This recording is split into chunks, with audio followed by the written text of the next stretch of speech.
کیا تو نے سنا نہیں سالار اعلیٰ نے تجھے بار بار پکارا ہے؟ ایک محافظ نے اسے کہا۔ سوار محافظوں کو چپ چاپ دیکھتا رہا۔ سالار اعلیٰ تجھ سے خفا نہیں۔ دوسرے محافظ نے کہا، آ اور اس سے خراج تحسین وصول کر۔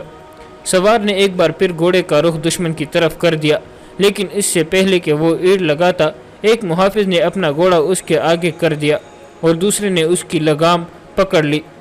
عجیب بات یہ تھی کہ سوار نے کوئی بات نہ کی اور نقاب سے صرف اس کی آنکھیں نظر آتی رہی۔ یہ عام سی آنکھیں نہیں تھی۔ محافظ اسے اپنے ساتھ لے گئے اور خالد رضی اللہ تعالیٰ عنہ کے سامنے جا کھڑا کیا۔ اس نے برچی اور تلوار سے اتنے زیادہ رومیوں کو ہلاک کیا تھا کہ دونوں ہتھیار پورے کے پورے لال ہو گئے تھے اور ان سے خون بہہ بہہ کر اس سوار کے ہاتھوں تک چلا گیا تھا اور کپڑوں پر بھی چینٹے پڑے ہوئے تھے۔ خالد رضی اللہ تعالیٰ عنہ نے اس کی آنکھوں میں دیکھا تو اس نے نظریں جھکا لی۔ آنکھوں سے تو 9 عمر لڑکا لگتا تھا۔ خالد رضی اللہ تعالیٰ عنہ نے کہا، تو نے اپنی شجاعت کا سکہ میرے دل پر بٹھا دیا ہے۔ تیری قدر میرے سوا اور کوئی نہیں کر سکتا۔ خدا کی قسم میں تیرا چہرہ دیکھوں گا اور تو بتا کہ تو کون ہے۔ تو میرا امیر ہے اور میرا سالار ہے، سوار نے کہا، اور تو میرے لیے غیر مرد ہے۔ میں تیرے سامنے اپنا چہرہ کیسے بے نقاب کر دوں؟ جیسے تو میری شجاعت کہتا ہے، یہ ایسا اشتعال اور غصہ ہے جو میرے اختیار سے باہر ہے۔ تجھ پر اللہ کی رحمت ہو۔ خالد رضی اللہ تعالیٰ عنہ نے اس سوار کی بات سن کر کہا، کس کی بیٹی ہے تو؟ کس کی بہن ہے تو؟ میں الازور کی بیٹی خولا ہوں، اس نے جواب دیا۔ زرار بن الازور کی بہن؟ خالد رضی اللہ تعالیٰ عنہ نے کہا، خدا کی قسم۔ خولا بنت الازور نے کہا، میں اپنے بھائی کو رومیو کی قید سے چھڑا کر دم لوں گی۔ خوش نصیب ہے الازور جس کے گھر میں زرار جیسے بیٹے اور خولا جیسی بیٹی نے جنم لیا ہے۔ خالد رضی اللہ تعالیٰ عنہ نے کہا، یہ لڑائی صرف تیری نہیں بنت الازور، ہمارے ساتھ رہ اور دیکھ کہ ہم تیرے بھائی کو کس طرح رہا کراتے ہیں۔ اس دور میں عورتیں بھی اپنے خاوند بھائیوں کے ساتھ میدان جنگ میں جایا کرتی تھی۔ خولا اپنے بھائی زرار کے ساتھ آئی تھی۔ انہیں پتہ چلا کہ رومی نے ان کے بھائی کو قید میں لے لیا ہے تو انہوں نے اسے ذاتی جنگ سمجھ لیا۔ سپہ سالار خالد رضی اللہ تعالیٰ عنہ کی بھی پرواہ نہ کی اور رومیوں پر ٹوٹ پڑی۔ عورتیں اور بچے دمشق کی مسافات میں تھے۔ خولا وہاں سے خالد رضی اللہ تعالیٰ عنہ کے 4000 مجاہدین کے پیچھے پیچھے چل پڑی تھی۔ جو ہی رومی اور مسلمان آمنے سامنے آئے، خولا نے گھوڑے کو ایڑ لگا دی اور رومیوں پر ٹوٹ پڑی۔ سے توڑی جا سکتی ہے یا نہیں؟ 2 سالار ان کے ساتھ تھے۔ خدا کی قسم دمشق ہمارا ہے، خالد رضی اللہ تعالیٰ عنہ نے کہا۔ رومیوں کو کمک نہیں مل سکتی، زرار اور رافع ان کی کمک کو بگا چکے ہوں گے۔ خالد رضی اللہ تعالیٰ عنہ چپ ہو گئے۔ ایک گھڑ سوار ان کی طرف تیز آ رہا تھا۔ قاصد معلوم ہوتا ہے، خالد رضی اللہ تعالیٰ عنہ نے کہا اور گھوڑے کو ایڑ لگا کر اس کی طرف بڑھے۔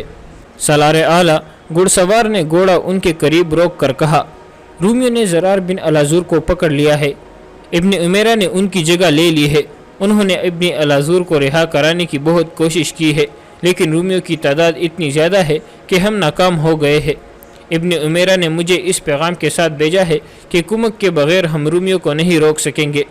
کیا میں نے اسے منع نہیں کیا تھا کہ اپنے آپ کو قابو میں رکھنا؟ خالد رضی اللہ تعالیٰ عنہ نے برہم سا ہو کر کہا، رومی ہمارے اتنے قیمتی سالار کو نہیں لے جا سکتے۔ خالد رضی اللہ تعالیٰ عنہ نے تمام سالاروں کو بلایا اور انہیں زرار کی گرفتاری اور بیت اللحیہ میں رومیوں کے سامنے مسلمانوں کی کمزور حالت کے متعلق بتایا۔ میں خود ابن عمیرہ کی مدد کے لیے جانا چاہتا ہوں، خالد رضی اللہ تعالیٰ عنہ نے کہا، لیکن محاصرہ کمزور ہو جائے گا۔ رومی باہر آ کر تم پر حملہ کر دیں گے۔ ہماری نفری پہلے ہی کم ہو کر رہ گئی ہے۔ اگر میں نہیں جاتا اور میں کمک نہیں بیچتا تو ہمارے 5000 سوار مارے جائیں گے اور رومیوں کی کمک سیدھی یہاں آ کر ہلہ بول دے گی۔ بتا سکتے ہو مجھے کیا کرنا چاہیے؟ رافع کی مدد کو پہنچنا اور رومیوں کی کمک کو روکنا زیادہ ضروری ہے۔ ابو عبیدہ رضی اللہ تعالیٰ عنہ نے کہا، ابن ولید تو سمجھتا ہے کہ تیرا جانا ضروری ہے تو ابھی چلا جا، ہمیں اور دمشق کے محاصرے کو اللہ پر چھوڑ دے۔ رومیوں کو باہر آ کر حملہ کرنے دے، وہ زندہ اندر نہیں جا سکیں گے۔ دوسرے سالاروں نے ابو عبیدہ رضی اللہ تعالیٰ عنہ کی تائید کر کے خالد رضی اللہ تعالیٰ عنہ کو یقین دلایا کہ ان کی نفری کم ہو بھی گئی تو بھی محاصرے کو درہم برہم نہیں ہونے دیں گے۔ اگر مجھے جانا ہی ہے تو میں فوراً نہیں جاؤں گا۔ خالد رضی اللہ تعالیٰ عنہ نے کہا، میں ایسے وقت یہاں سے سواروں کو لے کر نکلوں گا جب دشمن ہمیں نہیں دیکھ سکے گا۔ ابو عبیدہ میری جگہ لے لے، میں آدھی رات کے بعد 4000 سوار لے کر نکل جاؤں گا۔ تم سب پر اللہ کی سلامتی ہو، اللہ تمہارا حامی و ناصر ہو۔ 4000 سواروں کو تیاری کی حالت میں الگ کر دو اور انہیں بتا دو کہ آدھی رات کے بعد روانہ ہونا ہے۔ بیت اللحیہ کم و بیش 20 میل دور تھا۔ سورج غروب ہونے تک وہاں رومیوں اور مسلمانوں میں لڑائی ہوتی رہی۔ رافع بن عمیرہ نے شام تاریخ ہونے کے بعد بھی مجاہدین کو رومیوں کے عقب میں پہاڑیوں کے درمیان سے گزار کر بھیجا، مگر ہر ٹولی ناکام واپس آئی۔ جو وقت گزرتا جا رہا ہے، زرار بن الازور موت کی قریب ہوتا جا رہا ہے۔ رافع نے کئی بار کہا، اللہ کرے وہ زندہ ہو، اللہ اسے زندہ رکھے، ہم اسے چڑھا کر ضرور لائیں گے۔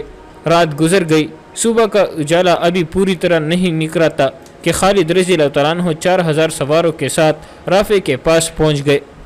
خالد رضی اللہ تعالیٰ عنہ آدھی رات گزر جانے کے بعد دمشق سے روانہ ہوئے تھے۔ انہوں نے 4000 سواروں کو شام کے بعد خاموشی سے محاصرے سے ہٹا کر پیچھے کرنا شروع کر دیا تھا اور سوار پیچھے جا کر اکٹھے ہوتے جا رہے تھے۔ یہ جگہ دمشق سے ذرا دور تھی۔ خالد رضی اللہ تعالیٰ عنہ انہیں ساتھ لے کر روانہ ہوئے تو شہر میں حصور رومیوں کو خبر تک نہ ہوئی۔ خالد رضی اللہ تعالیٰ عنہ اور ان کے سوار دستے کو دیکھ کر رافع اور ان کے سواروں نے نعرے لگانے شروع کر دیے۔ خالد رضی اللہ تعالیٰ عنہ نے بڑی تیزی سے دشمن کا اور رافع کے سواروں کا جائزہ لیا اور دونوں دستوں کو ضرورت کے مطابق ترتیب میں کر کے حملے کا حکم دے دیا۔ حملہ ابھی شروع بھی نہیں ہوا تھا کہ ایک گھڑ سوار مسلمانوں کی صف سے نکلا اور گھوڑا سر پر دوڑاتا خالد رضی اللہ تعالیٰ عنہ سے بھی آگے نکل گیا۔ اس کے ایک ہاتھ میں تلوار اور ایک ہاتھ میں برچی تھی۔ خالد رضی اللہ تعالیٰ عنہ کو اس پر غصہ آیا اور انہوں نے چلا کر اسے پکارا، لیکن وہ رومیوں کی اگلی صف تک پہنچ چکا تھا۔ جسم کے لحاظ سے وہ موٹا تازہ نہیں تھا۔ اس کے سر پر سبز رنگ کا عمامہ تھا اور اس نے اپنا چہرہ ایک کپڑا باندھ کر چھپایا ہوا تھا۔ اس کی صرف آنکھیں نظر آتی تھی۔ یہ خالد ہے، رافع بن عمیرہ نے کہا۔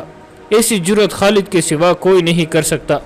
رافع ایک پہلو پر تھے جہاں سے خالد رضی اللہ تعالیٰ عنہ نظر نہیں آتے تھے۔ خالد رضی اللہ تعالیٰ عنہ نے حملہ روک لیا اور وہ رافع کے پاس گئے۔ رافع انہیں دیکھ کر حیران ہوئے۔ ابن ولید، رافع نے خالد رضی اللہ تعالیٰ عنہ سے کہا، اگر وہ تو نہیں جو رومیوں پر اکیلا ٹوٹ پڑا ہے تو وہ کون ہے؟ میں یہی تجھ سے پوچھنے آیا ہوں۔ خالد رضی اللہ تعالیٰ عنہ نے کہا، میں نے ابن الازور کو اسی حرکت سے روکا تھا۔ وہ دیکھ ابن ولید، رافع نے کہا، وہ جو کوئی بھی ہے ذرا دیکھ۔ وہ جو کوئی بھی تھا مسلمانوں کو بھی اور رومیوں کو بھی حیران کر رہا تھا۔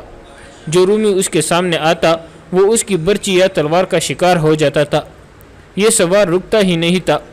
ایک ہاتھ میں تلوار اور دوسرے ہاتھ میں برچی ہونے کے باوجود اس نے گھوڑے کو اپنے قابو میں رکھا ہوا تھا۔ ایک رومی کو گرا کر وہ دور چلا جاتا تھا تاکہ کوئی اس کے تعاقب میں جاتا تو یہ سوار فوراً گھوڑے کو روک کر یا گھما کر اپنے تعاقب میں آنے والے کو ختم کر دیتا۔ مورخوں کے مطابق خالد رضی اللہ تعالیٰ عنہ بھی دم بخور ہو گئے تھے۔ ایک بار وہ رومیوں کو گرا کر اس نے گھوڑا دور سے موڑا تو خالد رضی اللہ تعالیٰ عنہ کے قریب سے گزرا۔ خالد رضی اللہ تعالیٰ عنہ نے چلا کر اسے روکنے کو کہا لیکن سوار نہیں رکا۔ دیکھنے والوں کو صرف اس کی آنکھیں نظر آئی۔ ان آنکھوں میں کچھ اور ہی چمک تھی، بلکہ ان آنکھوں میں دلکشی سی تھی۔ اس کی تلوار اور اس کی برچی کی انی خون سے سرخ ہو گئی تھی۔ وہ ایک بار پھر رومیوں کی طرف جا رہا تھا۔ ابن ولید، رافع نے غضبناک آواز میں کہا، تو حملے کا حکم کیوں نہیں دیتا؟ خدا کی قسم، یہ جنگ اس اکیلے سوار کی نہیں۔ مجاہدین اس سوار کی حیرتناک شجاعت کو دیکھ کر جوش سے پٹ رہے تھے اور وہ بھی حملے کا مطالبہ کر رہے تھے۔ خالد رضی اللہ تعالیٰ عنہ نے حملے کا حکم دے دیا۔ اب مجاہدین اسلام نے جو حملہ کیا تو یہ ایسے غضبناک سیلاب کی مانند تھا جو بند توڑ کر آیا ہو۔ اس ایک پر اسرار سوار نے مجاہدین کے لشکر میں قہر بر دیا تھا۔ مجاہدین نے خالد رضی اللہ تعالیٰ عنہ کی بتائی ہوئی ترتیب سے حملہ کیا، لیکن وہ سوار اپنے لشکر سے الگ تلگ اپنی طرز کی لڑائی لڑتا رہا۔ خالد رضی اللہ تعالیٰ عنہ اس تک پہنچنے کی کوشش کر رہے تھے، لیکن وہ تو جیسے پاگل ہو چکا تھا یا وہ خودکشی کرنے کے انداز سے لڑ رہا تھا۔ ایک بار پھر وہ خالد رضی اللہ تعالیٰ عنہ کے قریب سے گزرا۔ رک جا اے جان پر کھیلنے والے، خالد رضی اللہ تعالیٰ عنہ چلائے، کون ہے تو؟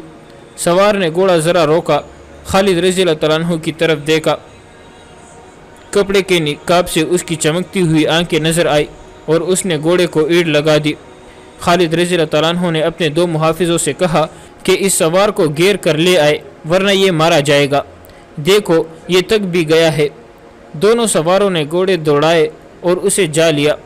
کیا تو نے سنا نہیں، سالار اعلیٰ نے تجھے بار بار پکارا ہے، ایک محافظ نے اسے کہا۔ سوار محافظوں کو چپ چاپ دیکھتا رہا۔ سالار اعلیٰ تجھ سے خفا نہیں، دوسرے محافظ نے کہا، آ اور اس سے خراج تحسین وصول کر۔ سوار نے ایک بار پھر گھوڑے کا رخ دشمن کی طرف کر دیا، لیکن اس سے پہلے کہ وہ ایڑ لگاتا ایک محافظ نے اپنا گھوڑا اس کے آگے کر دیا اور دوسرے نے اس کی لگام پکڑ لی۔ عجیب بات یہ تھی کہ سوار نے کوئی بات نہ کی اور نقاب سے صرف اس کی آنکھیں نظر آتی رہی۔ یہ عام سی آنکھیں نہیں تھی۔ محافظ اسے اپنے ساتھ لے گئے اور خالد رضی اللہ تعالیٰ عنہ کے سامنے جا کھڑا کیا۔ اس نے برچی اور تلوار سے اتنے زیادہ رومیوں کو ہلاک کیا تھا کہ دونوں ہتھیار پورے کے پورے لال ہو گئے تھے اور ان سے خون بہہ بہہ کر اس سوار کے ہاتھوں تک چلا گیا تھا اور کپڑوں پر بھی چینٹے پڑے ہوئے تھے۔ خالد رضی اللہ تعالیٰ عنہ نے اس کی آنکھوں میں دیکھا تو اس نے نظریں جھکا لی۔ آنکھوں سے تو 9 عمر لڑکا لگتا تھا۔ خالد رضی اللہ تعالیٰ عنہ نے کہا، تو نے اپنی شجاعت کا سکہ میرے دل پر بٹھا دیا ہے، تیری قدر میرے سوا اور کوئی نہیں کر سکتا۔ خدا کی قسم میں تیرا چہرہ دیکھوں گا اور تو بتا کہ تو کون ہے۔ تو میرا امیر ہے اور میرا سالار ہے، سوار نے کہا، اور تو میرے لیے غیر مرد ہے۔ میں تیرے سامنے اپنا چہرہ کیسے بے نقاب کر دوں؟ جیسے تو میری شجاعت کہتا ہے، یہ ایسا اشتعال اور غصہ ہے جو میرے اختیار سے باہر ہے۔ تجھ پر اللہ کی رحمت ہو۔ خالد رضی اللہ تعالیٰ عنہ نے اس سوار کی بات سن کر کہا، کس کی بیٹی ہے تو؟ کس کی بہن ہے تو؟ میں الازور کی بیٹی خولا ہوں، اس نے جواب دیا۔ زرار بن الازور کی بہن؟ خالد رضی اللہ تعالیٰ عنہ نے کہا، خدا کی قسم، خولا بنت الازور نے کہا، میں اپنے بھائی کو رومیو کی قید سے چھڑا کر دم لوں گی۔ خوش نصیب ہے الازور جس کے گھر میں زرار جیسے بیٹے اور خولا جیسی بیٹی نے جنم لیا ہے۔ خالد رضی اللہ تعالیٰ عنہ نے کہا، یہ لڑائی صرف تیری نہیں بنت الازور، ہمارے ساتھ رہ اور دیکھ کہ ہم تیرے بھائی کو کس طرح رہا کراتے ہیں۔ اس دور میں عورتیں بھی اپنے خاوند بھائیوں کے ساتھ میدان جنگ میں جایا کرتی تھی۔ خولا اپنے بھائی زرار کے ساتھ آئی تھی۔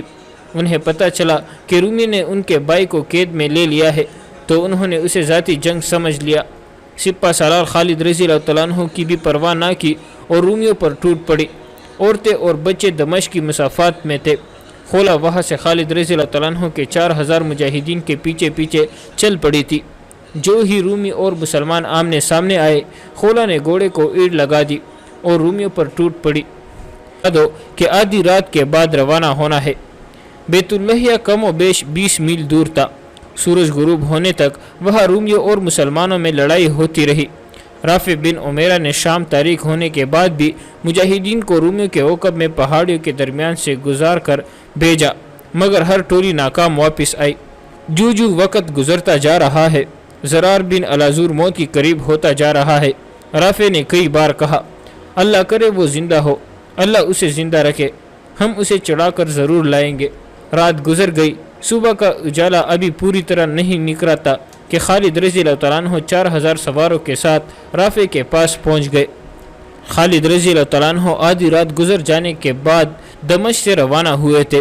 انہوں نے 4000 سواروں کو شام کے بعد خاموشی سے محاصرے سے ہٹا کر پیچھے کرنا شروع کر دیا تھا اور سوار پیچھے جا کر اکٹھے ہوتے جا رہے تھے۔